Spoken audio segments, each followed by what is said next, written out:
स्वराज अभियान के तहत 2 अक्टूबर से गांधी भितिहरवा आश्रम से आपके ज़िले पश्चिम चंपारण में मैंने जो पदयात्रा शुरू करी है, आज उसके करीब करीब 39 दिन हो गए और उसी क्रम में मैं आज आपके प्रखंड नौतन में हूँ। आप लोगों से मिलने का अवसर मिल रहा है। जो अभी पिछले 38-39 दिन पैदल चलने का जो अनुभव रहा है, जो चीज़ मैंने देखा समझा, मैं उसका एक संक्षिप्त ब्यौरा आपको देता हूँ। चंपारण की बड़ी समस्याएं मुझे अभी तक देखने को मिली, वो उनमें सबसे प्रमुख है पलायन की समस्या, रोजगार की समस्या। जहाँ पर भी हम लोग गए, बड़ी संख्या में लोगों ने बताया कि बेरोजगारी जो है वो बहुत बड़ी समस्या है और यहाँ से बहुत बड़े स्तर पे, बहुत बड़े पैमाने पर लोगों को रोजी रोजगार की तलाश में दूसरे राज्यों में जाकर काम करना पड़ता है। दूसरे राज्यों में जो लोग जाकर काम कर रहे हैं, उनकी संख्या बहुत बड़ी है और उनका जो मानदेय है उन राज्यों में वो 12,000 से 20,000 तक लोगों ने बताया है। लोग यहाँ पर मुझे ऐसे भी मिले जो कश्मीर से लेकर केरल तक जा रहे हैं, तमिलनाडु, पंजाब जाने, अलग अलग पंचायतों में अलग अलग तरीके के लोग मिले। लेकिन पलायन की समस्या, जिसको हम लोग पटना में या दिल्ली में बैठ के जानते तो हैं कि भाई बिहार से बहुत बड़ी संख्या में लोग बाहर जाते हैं काम करने, लेकिन जब मैं गाँव में घूम रहा हूँ तो एक बहुत बड़ी त्रासदी, बहुत बड़ी समस्या, उसकी जो विकरालता है वो देखने को मिल रही है। अभी छठ के पहले मैं जिन गाँवों में गया था, उनमें तो करीब करीब 60-70% युवा जो है, जो कामकाजी एज के लड़के हैं, वो गाँव में है ही नहीं। गाँव में आपको बूढ़े लोग मिलते हैं, बच्चे मिलते हैं, महिलाएं मिलती हैं और ज्यादातर लोग जो यंग लड़के हैं वो बाहर काम करने चले गए हैं। दूसरा जो गांव में हमें दिखाई दे रहा है, किसानों की यहाँ जो समस्या है, पश्चिम चंपारण में जमीन को लेकर लोगों की सोच है और वो शायद सही भी है कि जमीन यहाँ बहुत उपजाऊ है, खेती हर जगह मजबूत खेती आपको दिख रही है, कोई जमीन खाली नहीं है। लेकिन इसके बावजूद यहाँ किसानों की स्थिति बहुत दयनीय है।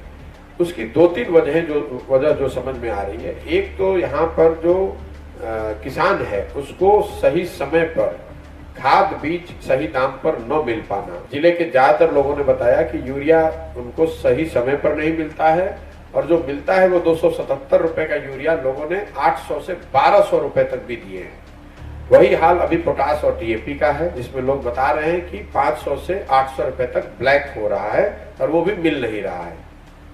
दूसरी जो किसानों की यहाँ बड़ी समस्या है वो है फसल का दाम ना मिल पाना। जैसे धान की कटनी अभी हो गई है, जब हम लोग घूम रहे हैं, 2040 रुपये सरकार के हिसाब से धान का समर्थन मूल्य है, लेकिन ज्यादातर किसान मुझे ऐसे ही मिल रहे हैं जो 1100 से 1300-1350 में अपना धान बेच रहे हैं। यही हाल गन्ने का भी है। गन्ने की जो 3 प्रमुख वेराइटी इस जिले में लोग बो रहे हैं, उसमें जो पहली कैटेगरी की वेराइटी है, जो मिल वाले इंसिस्ट कर रहे हैं या मिल वाले प्रमोट कर रहे हैं, उसके बारे में लोगों का कहना है कि उसमें रोग ज्यादा लग रहा है और वो गन्ना सूख भी रहा है तेजी से, तो उससे किसानों को बहुत नुकसान हो रहा है। जो दूसरे और तीसरे कैटेगरी के गन्ने हैं, जिसको मिल वाले कम दाम पर ले रहे हैं और कम दाम के साथ साथ बाद में लेते हैं, ये दोनों ही समस्या लोगों ने बताई। इसके साथ गन्ने के वजन में जो चोरी हो रही है, हर ट्रेलर में करीब करीब 5 क्विंटल का मिल के द्वारा चोरी होना या गलत वजन करना, ये लोग आम समस्या लोगों ने बताई।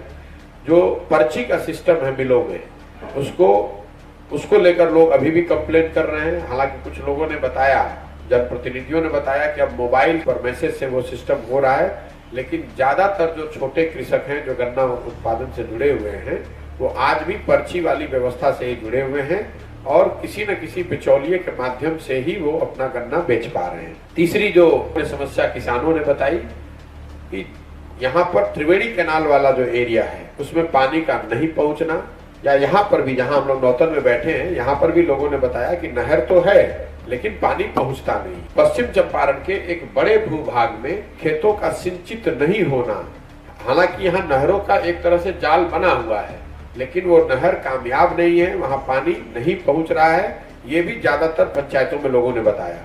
एक और जो बड़ी बात लोग यहाँ बता रहे हैं कि पश्चिम चंपारण के बारे में लोग ऐसा नहीं समझते हैं कि ये बाढ़ग्रस्त जिला है। लेकिन यहाँ पर बाढ़ की समस्या बहुत बड़ी है। उसकी एक वजह यह है कि यहाँ पर पानी रुकता नहीं है। सरकार का बाढ़ का जो परिभाषा है कि 3 दिन तक पानी अगर जमा रहे तभी सरकार उसको बाढ़ग्रस्त मानती है। पश्चिम चंपारण में ज्यादातर किसान ऐसे बाढ़ को फेस कर रहे हैं जो 1 दिन आता है, 2 दिन आता है, फसल बर्बाद करके चला जाता है। तो यहाँ पर किसानों को दोहरी मार पड़ रही है। बाढ़ का नुकसान भी है, लेकिन बाढ़ की वजह से जो उनको राहत मिलना चाहिए, मुआवजा मिलना चाहिए, वो भी नहीं मिल पा रहा है। कुल 26 या 27 नदियों के नाम अभी तक लोगों ने मुझे लिखवाए हैं। गंडक और मसान, ये 2 बड़ी नदियां हैं जिसकी वजह से बाढ़ और कटान दोनों समस्या अलग अलग एरिया में लोगों ने बताया। मसान नदी के बारे में तो कम से कम 8 या 9 पंचायतों में लोगों ने मुझे बताया, और लाखों एकड़ जोत वाले किसान उससे परेशान हैं। या तो वहां बाढ़ आता है, या कटाव होता है, या नदी अपना रुख बदल देती है। ऐसा लाखों एकड़, हजारों एकड़ तो जरूर जमीन वाले लोग हैं। 8 या 9 पंचायत में लोगों ने बताया। वहां इसी तरह चौमुखा से जब हम लोग शुरू कर रहे हैं, ये जो एरिया है बैरिया नौतन का, इसमें गंडक से होने वाले नुकसान और गंडक के कटाव, गंडक से बाढ़ की बात बड़ी संख्या में लोगों को प्रभावित करती है। ये बात लोगों ने बताई। लेकिन इसके अलावा जो मैं आपको बता रहा हूँ, मसान और गंडक के अलावा करीब करीब 26 छोटी बड़ी नदियों के लोगों ने नाम बताए, जिनकी वजह से लोगों को बाढ़ की स्थिति का सामना करना पड़ता है, अपने फसलों का नुकसान होता है। ये ज्यादातर नदी ऐसे हैं जो पेपर पर बहुत छोटी दिखती हैं, लेकिन जब भी नेपाल में पानी होता है या वहां से बैराज से पानी छोड़ा जाता है तो कई गांवों में उसकी तबाही होती है, और ज्यादातर गांवों में लोगों को इससे कोई राहत नहीं है, कोई फौरी राहत नहीं है। चौमुखा वाले एरिया में मतलब बड़ी संख्या में जो गंडक के कटाव से विस्थापित होकर रोड के किनारे रह रहे हैं, उन्होंने बताया कि सरकारी सहायता के नाम पर पिछले 10 साल में उनको पॉलिथीन छोड़कर कुछ नहीं मिला है। आज तक कुछ नहीं मिला। बड़की चौमुखा में 8 नंबर एक वार्ड है, यादव समाज के लोगों की बस्ती है। पूरी बस्ती डूब के खत्म हो गई आज से 15 साल पहले। लोग रोड पर ही रह रहे हैं, और विस्थापितों की एक बहुत बड़ी संख्या मुझे पूरे पश्चिम चंपारण में, चाहे वो मसान के कटाव की वजह से विस्थापित हो बजरा वाले एरिया में, या फिर गंडक के कटाव की वजह से, तो विस्थापितों की एक बहुत बड़ी संख्या इस जिले में है, जिस पर कहीं कोई गंभीर चर्चा या प्रयास होते हुए कम से कम मैंने नहीं सुना, देखा है।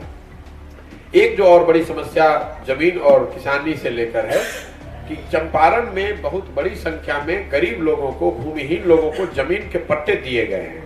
पिछले 30 वर्ष में अलग अलग सरकारों के द्वारा, नेताओं के द्वारा करीब करीब लोगों का अनुमान है कि 1.25 लाख लोग ऐसे हैं जिनको जमीन के पट्टे दिए गए, लेकिन उसमें करीब करीब 100% लोगों को जिनको पट्टा मिला है उनको जमीन पर अधिकार नहीं मिला है। और ये एक बड़ी बात है कि अगर एक जिले में 1 लाख से ज्यादा लोगों को जमीन का पट्टा दिया गया, और वो कोई आजकल नहीं, बरसों से, दशकों से, कई जगह तो मुझे लोग ऐसे मिले 20-20 साल पुराना पट्टा का कागज दिखाया उन्होंने, उनको पट्टा तो मिल गया है लेकिन उनको जमीन पर कब्जा नहीं मिला है। जमीन आज भी जो जोत है, जो ओरिजिनल जिनके हाथ में था उनके हाथ में बना हुआ है। जो भूमि की समस्या है यहाँ पर, लैंड के डिस्ट्रीब्यूशन को, लैंड के ओनरशिप को लेकर इस जिले में बहुत बड़ी समस्या है। जो गरमजरुआ जमीन जिसको कहते हैं, उसकी वजह से जो भूमि के मालिक हैं उनकी भी दिक्कत है, क्योंकि यहाँ पर पहले स्टेट्स बहुत रहे हैं। तो जमीन को लेकर हर जगह, जमीन के ओनरशिप को लेकर, उसके डिस्ट्रीब्यूशन को लेकर, उसके मालिकाना हक को लेकर पश्चिम चंपारण में मुझे लगता है कि इतनी बड़ी संख्या में लोग प्रभावित हैं, और इस पर भी मैंने कभी कोई चर्चा, कोई प्रयास होते हुए अभी तक किसी सरकारी स्तर पर तो कम से कम नहीं देखा।